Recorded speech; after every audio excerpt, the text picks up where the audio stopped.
अस्सलाम वालेकुम स्टूडेंट्स, मेरा नाम है डॉक्टर मोहम्मद इब्राहिम और हम लोग आज डिस्कस करेंगे विटामिन बी वन को। विटामिन बी वन का दूसरा नाम अगर हम लोग देखें तो हम लोग इसे थायामीन भी बोलते हैं। ये वाटर सॉल्युबल है, यानी कि पानी में हल हो जाता है ये। ठीक है, इसको सॉल्युबिलिटी वाटर में अच्छी होती है। और अगर इसकी डेफिशिएंसी हो जाए, बॉडी में इसकी कमी हो जाए, तो हम लोग इसको कहते हैं ये डिजीज को बैरी बैरी की। ठीक है, बैरी बैरी की अगर अभी हम लोग कैरेक्टरिस्टिक्स पढ़ते हैं बैरी बैरी क्या होता है। सिनोनियम्स को अगर हम लोग इसके देखें तो सिनोनिम्स के अंदर एन्यूरीन, थायामीन, एंटी बेरीबेरी फैक्टर, ये इसके दूसरे नाम है, एंटी न्यूरिटिक फैक्टर। ठीक है, सोर्सेज के अगर हम लोग देखें, it occurs in the outer layer of grains, जो मतलब अनाज वगैरह होते हैं इनकी आउटर लेयर। जैसे कि हम लोग गंदुम को देखें, लाइक इन द डायग्राम, अगर हम लोग गंदुम को देखेंगे जैसे कि गंदुम के ऊपर से एक छिलका होता है।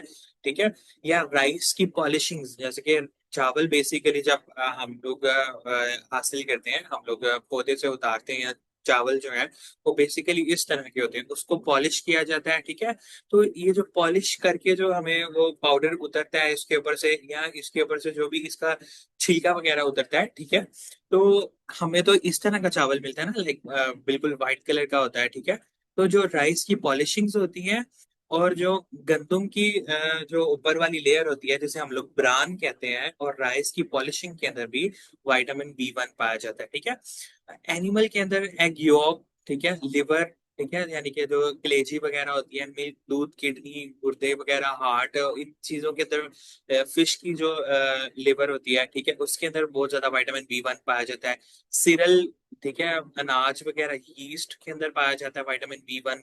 व्हीट, ठीक है, गंदुम, फ्लोर जो है गंदुम का जो आटा होता है, ठीक है, पल्सेस जो होती है, फलियां, नट्स, खुश्क मेवाजात, फ्रेश फ्रूट्स के अंदर vitamin contain it lesser extent. Vitamin के अंदर विटामिन बी वन जो होता है वो थोड़ा सा कम पाया जाता है एज कम्पेयर टू द जो एनिमल सोर्स है। ठीक है, फंक्शंस की बात करें, act as a carboxylase, vitamin B one जो है वो डी कार्बोक्सिलेज, ये कार्बोक्सिलेज नहीं है, ये डी कार्बोक्सिलेज है। डी कार्बोक्सिलेशन क्या होता है, हमारे पास कार्बोक्सिल ग्रुप होता है COOH। ठीक है, तो इसके अंदर से जो है, इसका अगर कहीं से हम लोग रिमूवल करवाते हैं, इसके रिमूवल के अंदर हमें मिलता है कार्बन डाइऑक्साइड मिलती है। ठीक है, यानी कि ये दोनों ये वाली चीज सेपरेट हो जाती है। तो ये कार्बन डाइऑक्साइड जिसके अंदर दो ऑक्सीजन और एक कार्बन हमें मिलते हैं, और हाइड्रोजन आयन अलग हो जाता है। ठीक है, हाइड्रोजन आयन। अभी अभी हम लोग इसका रिएक्शन देखते हैं। तो विटामिन बी वन जो है वो डी कार्बोक्सिलेशन रिएक्शन के अंदर इंपॉर्टेंट रोल प्ले करता है। ठीक है, इसके दोस्त ने रिएक्शन हमें बताए हुए हैं।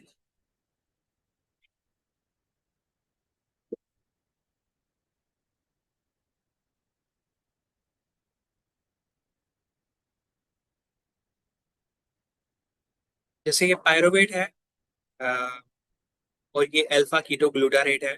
ठीक है, ये देखें सर, पायरोविक एसिड है, पायरोविक एसिड के ऊपर ये COOH लगा हुआ है। ठीक है, यहाँ पे H भी आता है, बेसिकली ये कार्बोक्सिल ग्रुप है। This group is known as carboxyl group. ठीक है, तो कार्बोक्सिल ग्रुप जब यहाँ से रिमूव होता है, तो क्या, तो यहाँ पे कार्बन डाइऑक्साइड प्रोड्यूस होती है, यानी कि COO, ये कार्बन डाइऑक्साइड प्रोड्यूस होती है। ठीक है, तो यहाँ पे साथ में एसिटाइल कोएंजाइम ए प्रोड्यूस हो जाता है। हम लोग इसके अंदर कोएंजाइम ए और NAD प्लस। ठीक है, तो जो यहाँ से हाइड्रोजन रिलीज होता है वो H के साथ जाके ज्वाइन हो जाता है। ठीक है, तो ये इसका रिएक्शन है कि पायरोवेट जो है, ठीक है, पायरोवेट, ठीक है, वो किसके अंदर, एसिटाइल कोएंजाइम ए के अंदर कन्वर्ट हो जाता है, प्लस कार्बन डाइऑक्साइड प्रोड्यूस होती है। ठीक है, सेकंड उसने जो रिएक्शन हमें दिया हुआ है उसके अंदर आता है जी glutamate, alpha keto glutarate, sorry, alpha keto glutarate के अंदर एक कार्बोक्सिल ग्रुप जो होता है वो रिमूव होता है। ठीक है, उसकी जगह एक और ग्रुप, यानी कि कोएंजाइम ए जो है वो आके बाइंड होता है यहाँ पे। ठीक है, और यहाँ पे कार्बन डाइऑक्साइड रिमूव हो जाता है। ठीक है, तो अगर इन दोनों रिएक्शंस को हम लोग एक समराइज्ड फॉर्म के अंदर लिखें, वहां पे रिएक्शन जो है वो गलत लिखे हुए हैं। ठीक है, तो पायरुविक एसिड से, ये पहली पायरुविक के अंदर से डी कार्बोक्सिलेशन होती है, या कार्बोक्सिल ग्रुप का रिमूवल। डी कार्बोक्सिलेशन क्या होती है, रिमूवल ऑफ कार्बोक्सिल, ठीक है, ग्रुप को हम लोग क्या कहते हैं, डी कार्बोक्सिलेशन कहते हैं। हम लोग रिमूवल ऑफ कार्बोक्सिल ग्रुप को डिकार्बोक्सिलेशन कहते हैं।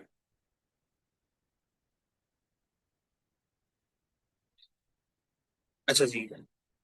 इसके बाद जो है हमारे पास आता है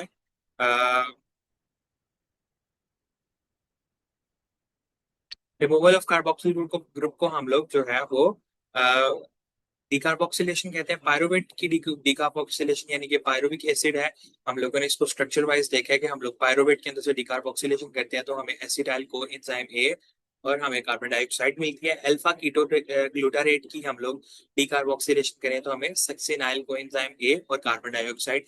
बुक के ऊपर जो दो रिएक्शन लिखे हुए हैं उनको करेक्ट करके आप लोगों ने ये वाले रिएक्शन करने हैं, ठीक है। ये यानी कि पायरुविक एसिड की डिकार्बोक्सिलेशन करें तो acetyl coenzyme A plus carbon dioxide मिलता है, ठीक है। और सिट्रिक एसिड की डिकार्बोक्सिलेशन करें तो alpha keto glutarate plus carbon dioxide मिलता है। ये CO नहीं है, ये यहाँ पे गलत लिखे हुए हैं, ठीक है। यानी कि दोनों के अंदर साथ में कार्बन डाइऑक्साइड भी प्रोड्यूस होता है, ठीक है। यहाँ पे भी कार्बन डाइऑक्साइड बनता है और यहाँ पे भी कार्बन डाइऑक्साइड बनता है, ठीक है। अल्फा कीटो ग्लूटेरिक एसिड के साथ भी कार्बन डाइऑक्साइड बनता है, ठीक है। नेक्स्ट हमारे पास आता है एज अ ट्रांसकीटोलेज, ठीक है। ये ट्रांसकीटोलेज के तौर पे भी बिहेव करता है। ट्रांसकीटोलेज क्या होता है कि ऐसा मालिक्यूल, ऐसा एंजाइम जो कि दो कार्बन जो यूनिट होता है, टू कार्बन का यूनिट होता है। जैसे फॉर एग्जाम्पल मैं कहता हूँ ये टू कार्बन का यूनिट है, ये कार्बन है और ये कार्बन है, ठीक है। ये दो कार्बन है, इनको एक मालिक्यूल से दूसरे मालिक्यूल के अंदर, एक मालिक्यूल से दूसरे मालिक्यूल के अंदर ट्रांसफर करवाएगा, उसको हम लोग ट्रांसकीटोलेज बोलेंगे। इसको हम लोग क्या बोलेंगे? ट्रांसकीटोलेज। दोबारा से बता रहा हूँ, ट्रांसकीटोलेज वो होगा जो कि दो कार्बन है, दो कार्बन के साथ हाइड्रोजन भी होंगे, ठीक है। उनको एक मालिक्यूल से दूसरे मालिक्यूल के अंदर ट्रांसफर करवाएगा, दैट इज नाउन एज ट्रांसकीटोलेज, ठीक है। ये काम करता है बेसिकली पेंटोज फॉस्फेट पाथवे के अंदर। पेंटोज फॉस्फेट पाथवे जो होता है वो हमें एनर्जी प्रोड्यूस करके देता है। एक नॉर्मल हमारा प्रोसेस होता है ग्लाइकोलिसिस, जिसके अंदर ग्लूकोज की ब्रेकडाउन होती है नॉर्मल। ये भी इसके जैसा पाथवे होता है और ये हमें एनर्जी प्रोड्यूस करके देता है, पेंटोज फॉस्फेट पाथवे। तो ठीक है, तो ट्रांस कीटोलेज जो है वो विटामिन B1 जो है वो ट्रांस कीटोलेज की तरह बिहेव करते हैं, एक्ट एज ट्रांस कीटोलेज इस पाथवे के अंदर, ठीक है। इस एंजाइम की बहुत ज्यादा जरूरत होती है, ये नेसेसरी होता है एंजाइम की एक्शन के लिए, ठीक है। नेक्स्ट हमारे पास आ जाता है जी कन्वर्जन ऑफ फैट। ये जो है हमारी बॉडी की फैट जो है, चर्बी वगैरह जो है, उसको कार्बोहाइड्रेट्स में और प्रोटीन के अंदर कन्वर्ट करने के अंदर हेल्प करता है। वह हमारी ग्रोथ और डेवलपमेंट के लिए बहुत ज्यादा जरूरी होता है ये विटामिन B1। CVS के एक्शंस, ठीक है, हमारे हार्ट को मुसलसल जब से हम लोग बचपन से पैदा हुए हुए हैं, यानी कि हमारी डे 1 से, जिस दिन हमारा पहला दिन था अभी तक, हमारा हार्ट जो है वो मुसलसल काम कर रहा है। इट्स नॉट लाइक मैं 15 मिनट की ब्रेक ले लूं। हम बाकी अपने सारे बॉडी के मसल्स को जो है वो कहीं ना कहीं जिंदगी में ब्रेक दे देते हैं, लेकिन हमारा जो हार्ट है वो बिल्कुल मुसलसल काम कर रहा है, ठीक है। तो वो उस काम करने की वजह से उसको काम करने के लिए एनर्जी चाहिए होती है। एनर्जी आती है कार्बोहाइड्रेट से। तो various component of the CNS, specially the heart, is dependent on carbohydrate for various function, ठीक है। CVS यानी कार्डियोवास्कुलर सिस्टम जो है, कार्बोहाइड्रेट्स के ऊपर डिपेंड कर रहा होता है, ग्लूकोज के ऊपर डिपेंड कर रहा होता है अपने काफी सारे कामों के लिए, क्योंकि कार्बोहाइड्रेट उसे एनर्जी देते हैं, ठीक है। तो हम कार्बोहाइड्रेट की एनर्जी जो कार्बोहाइड्रेट की अमाउंट जो है वो थायामीन के ऊपर डिपेंड कर रही है, या कार्बोहाइड्रेट से कितनी एनर्जी बन रही है वो थायामीन के ऊपर डिपेंड कर रही है, क्योंकि थायामीन काफी सारे मेटाबॉलिक रिएक्शन के अंदर हिस्सा लेता है, ठीक है। जैसे अभी हम लोगों ने बात की है कि ये पेंटोस फॉस्फेट पाथवे के अंदर जो है एनर्जी प्रोडक्शन के लिए, यानी हमारी बॉडी के अंदर ATP प्रोड्यूस करने के लिए इंपॉर्टेंट होता है, ठीक है। इस तरह से ये हमारी बॉडी के अंदर डिफरेंट मेटाबॉलिक रिएक्शन के अंदर हिस्सा लेता है, ठीक है। और बेरी बेरी क्या है? Basically vitamin B1 deficiency causes a disease is called beriberi. इसको हम लोग बेरी बेरी कहते हैं। बेरी बेरी का मतलब होता है आई कैन नॉट। इतनी ज्यादा सुस्ती होती है, इतनी ज्यादा सुस्ती होती है, या लाचारी मैं कह सकता हूँ इसको, कि आई कैन नॉट, मैं नहीं कर सकता, मेरे से उठा नहीं जा रहा है, ऐसे हो रहा है, मेरे से उठा ही नहीं जा रहा है।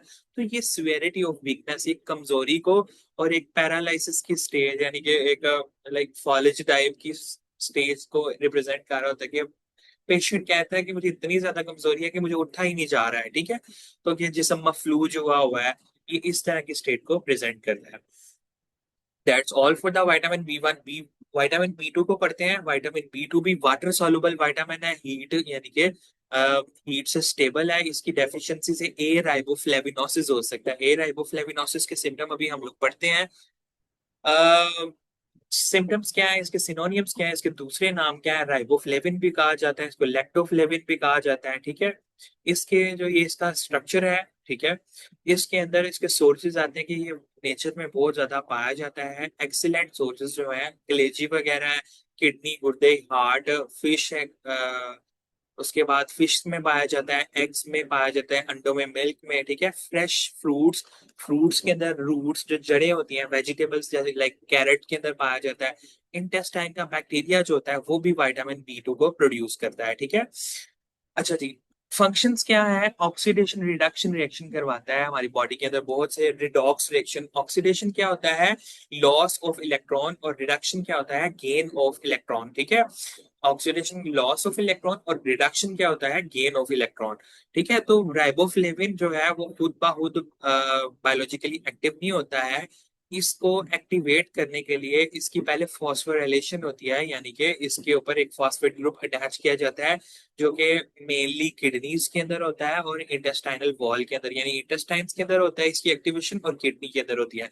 अच्छा जी, डेफिशिएंसी ऑफ विटामिन B से क्या क्या हो सकता है। माउथ लेयंस, लेयंस लेयन से मुराद है कि जहम बन जाना, या कहीं पे फोड़े बन जाना मुंह के अंदर, कहीं पे टंग के ऊपर, जुबान के ऊपर, ग्लॉटिस के अंदर या फेरेंक्स के अंदर जो है वो कहीं पे भी वो क्या कहते हैं, जख्म बन जाना या फोड़े वगैरह बन जाना, ठीक है। वीकनेस, कमजोरी, ड्राउजीनेस, गुनूदगी, लेसिट्यूड, सुस्ती, redness and shiny appearance of lips, ठीक है। जो लिप्स हैं, जो कि होंठ हैं, वो बहुत ज्यादा रेड हो जाते हैं या शाइनी अपीयरेंस होना शुरू हो जाती है लिप्स के ऊपर, ठीक है। काइलोसिस। अच्छा जी, अब ये आपने ध्यान से समझना है, काइलोसिस और एंगुलर स्टोमाटाइटिस, ठीक है।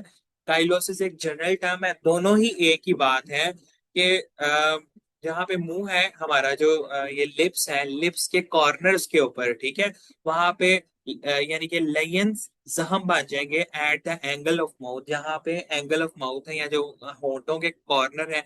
एंगुलर स्टोमाटाइटिस जो है इसकी टाइप लिखी हुई है काइलोसिस की।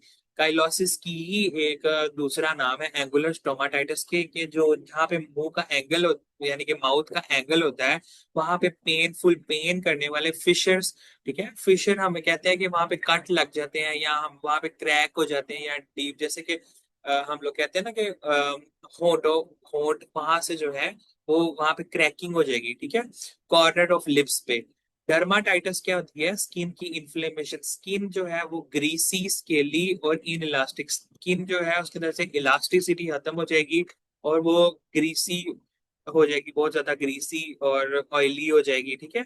ये इस तरह से जो है वो माउथ अल्सर्स होते हैं या माउथ के अंदर लेयंस बन जाते हैं। इस तरह से ये एंगुलर स्टोमाटाइटिस कहलाता है, या इसको दूसरे वर्ड्स में काइलोसिस भी हम लोग इसी को ही कहेंगे, ठीक है। काइलोसिस की तो और काफी सारी टाइप्स होती हैं। ये स्किन जो है वो बहुत ज्यादा स्केली हो जाती है, ठीक है। उसके बाद आ जाता है हमारे पास समरी है कि राइबोफ्लेविन क्या है, कि इसके अंदर फ्लेविनोसिस हो जाती है, ये हीट से स्टेबल है, एसिडिक मीडियम से भी, लेकिन अल्कलाइन मीडियम में खराब हो जाता है। नेचर में बहुत ज्यादा पाया जाता है एनिमल और फ्रूट्स में, यूरिन में एक्सक्रीट होता है। ये कोएंजाइम के तौर पे काम करता है। एंजाइम के साथ में जो नॉन प्रोटीन पार्ट होता है वो कोएंजाइम कहलाता है, तो ये कोएंजाइम के तौर पे काम करता है।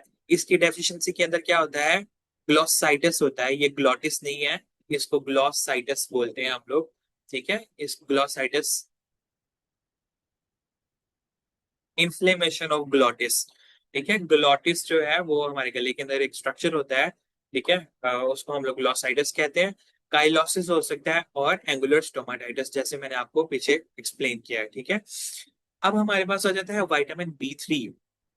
विटामिन B3 जो है वो वाटर सॉल्युबल विटामिन है, थर्मोस्टेबल यानी कि हीट से स्टेबल रहने वाला विटामिन है। इसकी डेफिशिएंसी से प्लेगरा हो सकता है। प्लेगरा एक बीमारी है, ठीक है। इसका स्ट्रक्चर बहुत ही इजी है। ये इसके अंदर जो है स्ट्रक्चर को अगर हम लोग देखें तो इसकी केमिस्ट्री के अंदर आता है, वो कहता है कि नियासिन है,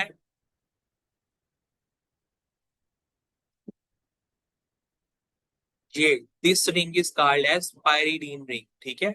ये स्ट्रक्चर बहुत इजी है और ये आप लोगों ने जरूर करना है, ठीक है। ये जो है, ये क्या है जी, ये पायरिडीन रिंग है, ठीक है। पायरिडीन की नंबरिंग स्टार्ट होती है जहां से नाइट्रोजन है 1 2 3, ठीक है। कार्बन नंबर 3 के ऊपर एक कार्बोक्सिलिक एसिड है या एक कार्बोक्सिलिक ग्रुप है, तो ये क्या आ जाएगा, निकोटीनिक निकोटीनिक एसिड है या निकोटीनामाइड, इसको भी हम लोग कहते हैं। अमाइड के अंदर क्या होता है कि यहाँ पे अमाइड ग्रुप लगा होता है, कार्बोक्सिल ग्रुप की जगह पे अमाइड ग्रुप लगा होता है। इसको प्लेग्रा प्रिवेंटिंग फैक्टर भी बोला जाता है।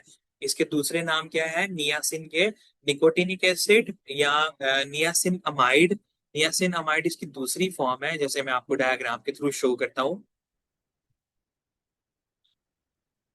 ये तो ये हाँ, निकोटीन अमाइड जो है, अमाइड के अंदर यहाँ पे NH2 लगा होता है, ठीक है, C double bond O, and then हमारे पास होता है NH2, यहाँ पे C डबल बॉन्ड O है और उसके साथ में NH2, यहाँ पे OH नहीं होता है, OH होता है नॉर्मली यहाँ पे, तो वो निकोटीन निकोटीनिक एसिड है। अगर यहाँ पे NH2 लगा हुआ है तो वो निकोटीन अमाइड बन जाता है, ठीक है। अच्छा जी, बैक टू द टॉपिक। प्लेग्रा प्रिवेंटिंग फैक्टर इसके अंदर ये पायरिडीन 3 यानी कि पायरिडीन रिंग होता है, और उसके कार्बन नंबर 3 के ऊपर कार्बोक्सिलिक एसिड होता है। ये एनिमल टिश्यूज के अंदर पाया जाता है अमाइड की फॉर्म में, जैसे मैंने अभी आपको अमाइड फॉर्म दिखाई है, जिसे हम लोग निकोटीन अमाइड कहते हैं। लेबोरेटरी में ये कैसे प्रिपेयर होता है कि हम लोग, एक कंपाउंड होता है निकोटीन, ठीक है, निकोटीन की हम लोग ऑक्सीडेशन करवाते हैं एक ऑक्सीडाइजिंग एजेंट से। ऑक्सीडाइजिंग एजेंट यानी कि अपना लॉस ऑफ इलेक्ट्रॉन करता है, ठीक है, और ये जो है इसकी ऑक्सीडेशन करवाई जाती है, ठीक है। और ये है ऑक्सीडाइजिंग एजेंट के अंदर हमारे पास आते हैं परमैंगनेट, ठीक है, या फ्यूमिंग नाइट्रिक एसिड। फ्यूमिंग से मुराद होता है जिससे धुएं निकल रहे होते हैं, उस तरह का नाइट्रिक एसिड होता है। तो उससे दोबारा से मैं अपनी बात को रिपीट करता हूँ कि लेबोरेटरी में हम लोग किस तरह से इसको बनाते हैं। लेबोरेटरी में हम लोग, निकोटीन एक कंपाउंड होता है, जैसे कि टोबैको के अंदर निकोटीन पाया जाता है, उसकी हम लोग ऑक्सीडेशन करवाते हैं। ऑक्सीडेशन क्या होता है, लॉस ऑफ इलेक्ट्रॉन, ठीक है, और with the help of a strong oxidising agent, ठीक है। ऑक्सीडाइजिंग एजेंट हम लोग इस्तेमाल करते हैं, ठीक है, पर परमैंगनेट या फ्यूमिंग नाइट्रिक एसिड, ठीक है। सोर्सेज के अंदर हमारे पास आ जाते हैं कि एनिमल और plant, liver, kidney, meat, fish, ये वाले सारे सोर्सेज आ जाते हैं। यीस्ट, ड्राइड लेग्यूम्स, ठीक है, जो फलियां वगैरह होती हैं, होल व्हीट, गंदम वगैरह, पीनट्स, ठीक है, मूंगफली, टोमेटो, और उसके बाद लीफी वेजिटेबल, जो तमाम वेजिटेबल हैं जिनके लीव्स होते हैं, वो इसके अंदर आती है। ओके जी, फंक्शंस को हम लोग देखते हैं। फंक्शंस के अंदर सबसे पहला फंक्शन इसका आता है कि एक्ट एज ए कोएंजाइम, ये कोएंजाइम के तौर पे काम करता है। यानी कि एंजाइम के साथ में एंजाइम, यानी कि एंजाइम के दो पार्ट होते हैं, एक प्रोटीन पार्ट होता है और एंजाइम का नॉन प्रोटीन पार्ट होता है, ठीक है। तो ये एंजाइम के साथ मिलके काम करता है। नियासिन का बहुत ज्यादा इंपॉर्टेंट रोल है हमारे मेटाबॉलिज्म के अंदर। एक बहुत ही इंपॉर्टेंट मॉलिक्यूल होता है NAD+, बहुत जगह पे होता है। जब हम लोग मेटाबॉलिक रिएक्शन पढ़ते हैं ना, इसका नाम होता है निकोटीन अमाइड, ठीक है, एडिनिन डाई न्यूक्लियोटाइड, ठीक है, निकोटीनामाइड एडेनिन डाई न्यूक्लियोटाइड, ठीक है। तो ये वाला जो NAD+ है ना, इसके साथ में आके हाइड्रोजन अटैच होता है तो ये NADH बन जाता है, ठीक है। तो यहाँ NADP है, ठीक है, तो उसके साथ H आके वो लगता है तो ये NADPH बन जाता है, ठीक है। ये NADH या NADPH बन जाता है क्योंकि ये हाइड्रोजन को एक्सेप्ट करते हैं। ये दोनों मॉलिक्यूल जो है हाइड्रोजन को एक्सेप्ट करते हैं रिडॉक्स रिएक्शन में, ऑक्सीडेशन रिडक्शन रिएक्शन में, ठीक है। तो ये डिहाइड्रोजनेजेस के साथ भी काम करते हैं, ठीक है, और ये हाइड्रोजन को एक्सेप्ट करते हैं एज अ कोएंजाइम, ठीक है। यानी कि एंजाइम्स के साथ मिलके काम करते हैं और ये हाइड्रोजन को एक्सेप्ट करते हैं हमारे। दोबारा से मैं आपको बता रहा हूँ कि हमारे मेटाबॉलिज्म में बहुत इंपॉर्टेंट मॉलिक्यूल होता है NAD+, ठीक है। NAD+ हमें एनर्जी प्रोडक्शन के अंदर बहुत ज्यादा हेल्प करता है डिफरेंट जगहों पे। तो NAD+ जो है ना, उसके अंदर निकोटीनामाइड होता है, निकोटीन या विटामिन B3 है, ठीक है। एन से मुराद ये है निकोटीनामाइड, तो ये विटामिन B3 की एक फॉर्म है। ये प्लेगरा को प्रिवेंट करते हैं, क्योंकि ये बहुत सारे रिडॉक्स रिएक्शन के अंदर रोल प्ले करते हैं। ये ब्लड के कोलेस्ट्रॉल लेवल्स को जो है नॉर्मल लो करते हैं, कोलेस्ट्रॉल लेवल्स को कुछ बायोकेमिकल प्रोसेसेस के थ्रू। ठीक है, ग्रोथ ये हमारी नॉर्मल ग्रोथ और डेवलपमेंट के लिए इंपॉर्टेंट है। ये हमारे सीएनएस को स्टिमुलेट करते हैं या जगा के रखते हैं, या सीएनएस को जो है वो विजिलेंट और अलर्ट रखते हैं। वेजोडाइलेटर, ठीक है, नियासिन जो है एक बहुत अच्छा वेजोडाइलेटर है और हमारे ब्लड के अंदर फ्लशिंग प्रोड्यूस करता है। ब्लड के अंदर नहीं, लाइक हमारे जैसे स्किन है, स्किन के अंदर ये वेजोडाइलेशन करेगा तो ब्लड वेसल स्किन के पास आ जाएंगे, तो ब्लड स्किन की आउट बाय थोड़ी सी, यानी कि स्किन के अंदर ज्यादा सर्कुलेशन होना शुरू हो जाएगी ब्लड की।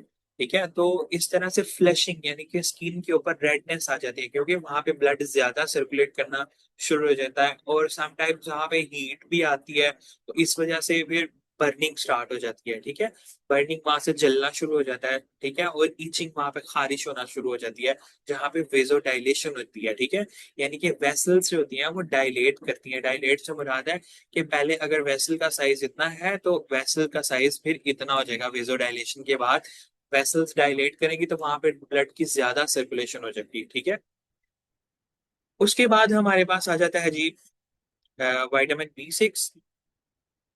विटामिन बी 6 जो है वो वाटर सॉल्युबल विटामिन है। ठीक है, और हीट स्टेबल विटामिन है। ठीक है, वाटर सॉल्युबल यानी कि पानी के अंदर हल होने वाला, हीट से भी इसको कुछ भी नहीं होता है। ठीक है, तो ये नेचर में बहुत ज्यादा पाया जाता है। इसका सिनोनियम है पायरिडॉक्साइन, पायरिडॉक्सामीन और पायरिडॉक्सा। इनके तीन नाम है। ठीक है, इसके स्ट्रक्चर आप लोगों ने बहुत ध्यान से करना है। ठीक है, इसके अंदर भी एक रिंग है जिसके अंदर नाइट्रोजन है। ठीक है, तो अगर आप इसको देखिए तो ये कार्बन 1 है, ये 2 है, ये 3 है, ये 4 है, ये 5 है और ये 6 है। सर ये पहले नंबर पे तो नाइट्रोजन है। ठीक है, ये इसकी ये यानी कि पोजीशन है, ये पोजीशन 1 2 3 4 5 6। ठीक है, ये 6 पोजीशन है। इसके अंदर पोजीशन 2 के ऊपर जो है वो मिथाइल ग्रुप लगा हुआ है CH3। पोजीशन 3 के ऊपर एक हाइड्रोक्सिल लगा हुआ है, OH लगा हुआ है। ठीक है, पोजीशन 4 के ऊपर जो है वो मिथाइल अल्कोहल लगा हुआ है। यहाँ पे भी, यहाँ पे CH2 है।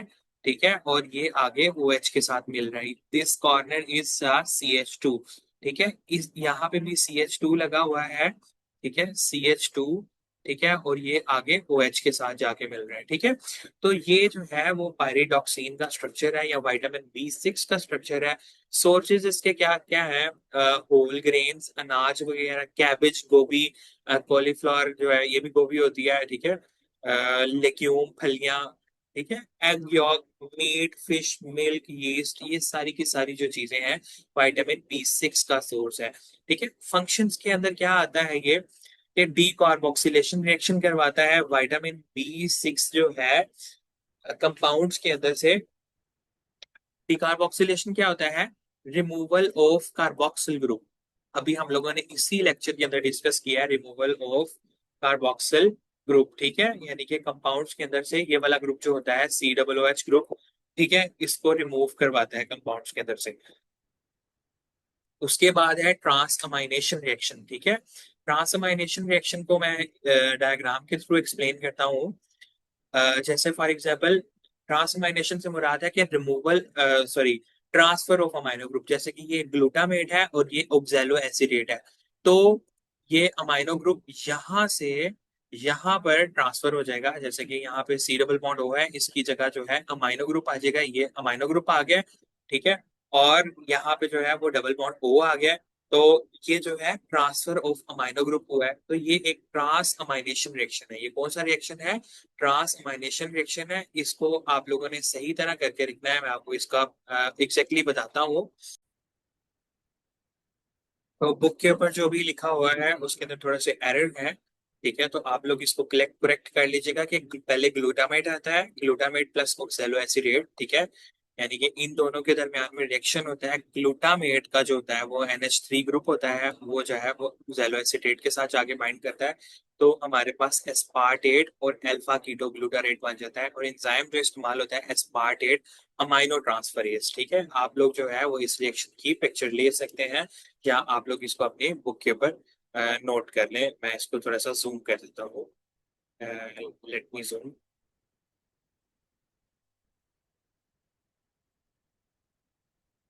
Glutamate plus oxaloacetate aspartate plus alpha alpha keto glutarate, ठीक है, ये रिएक्शन है, ठीक है।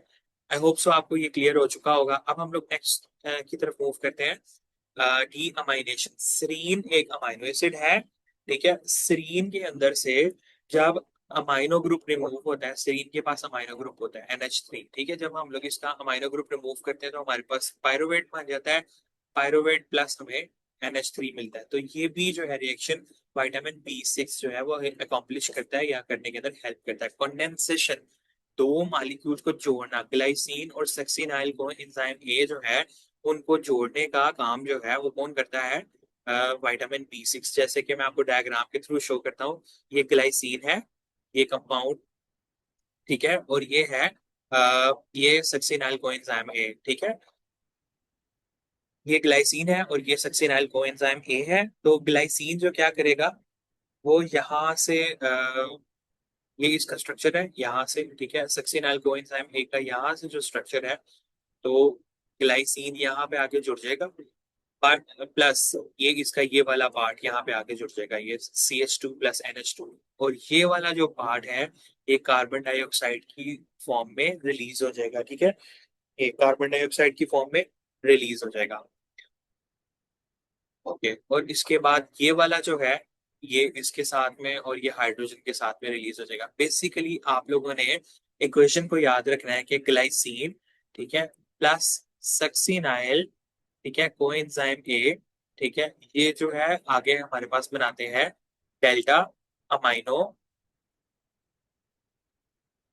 लेब्यूलिनिक एसिड, ठीक है। यानी कि ये कंडेंसेशन रिएक्शन होता है। कंडेंस के अंदर ये होना होता है कि दो मॉलिक्यूल मिलके, ठीक है, एक सिंगल मॉलिक्यूल बनाए, तो हम लोग उसे कंडेंसेशन रिएक्शन कहते हैं कि दो मॉलिक्यूल जो है वो एक दूसरे के साथ क्या हो रहे हैं, कंडेंस हो रहे हैं या मिल रहे हैं, ठीक है। तो इसके अंदर क्या है जी, डेल्टा अमाइनो लेब्यूलिनिक एसिड जो है वो मिल रहा है। ग्लाइसिन और सक्सिनाइल कोएंजाइम ए मिलके डेल्टा अमाइनो लेब्यूलिनिक एसिड बनाएंगे। दोबारा से मैं इक्वेशन को इधर लिख देता हूँ। ग्लाइसिन, ग्लाइसिन, ठीक है, प्लस सक्सिनाइल कोएंजाइम ए, ये मिलके जो है डेल्टा अमाइनो, ठीक है, लेब्यूलिनिक एसिड बनाएंगे, ठीक है। ये इसकी इक्वेशन है। उसके बाद ये हमारी बॉडी के अंदर फैटी एसिड्स की सिंथेसिस करवाते हैं। फैटी एसिड्स कुछ हमारे लिए बहुत ज्यादा इंपॉर्टेंट होते हैं। अरेकाडायोनिक एसिड, ठीक है, हमारी मेम्ब्रेन के फैटी एसिड होते हैं, ठीक है। हमारी जो मेम्ब्रेन होती है ना, सेल्स की मेम्ब्रेन, अरेकाडायोनिक एसिड उसका हिस्सा होते हैं। लिनोलिक एसिड, ये भी बहुत इंपॉर्टेंट इंपॉर्टेंट फैटी एसिड है। ये इनकी सिंथेसिस करने के अंदर हेल्प करते हैं।